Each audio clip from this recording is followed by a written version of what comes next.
proving the other driver was at fault comes in a variety of different, you do it in a number of different ways. But I think the most important one with trying to prove that, unless it's obvious, a rear end collision is fairly obvious, but it can always be a contention that, you slammed on your brakes. So even that can be contested, or maybe there's weather involved. But I think the biggest thing about proving the other driver's at fault, and what's most important, is trying to get to me early, get to the point where I can get involved and start to investigate quickly.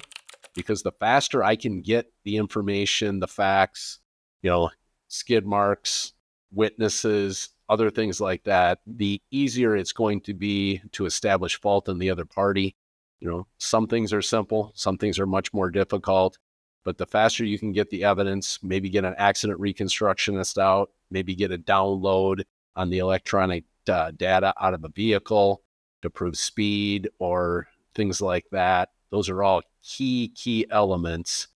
And the earlier you do it, the more likely you're going to be to prove fault, because the evidence is going to be more accessible. It's going to be, people will have a better memory of it. And doing that right away is going to be far easier than doing it as you get down the road, where some people think they can do it on their own, which plenty of people out there that are bright enough to do that. But when they let key pieces of evidence maybe drop by the wayside, or key witnesses disappear, those all become very problematic. So early, and trying to find anything and everything you can. So a lot of it comes back to experience. I've done this a long time. We all get smarter the more we do anything in life, but get to me early. Let me figure out what happened. And if there's any way to prove fault, we'll be able to do it in that setting.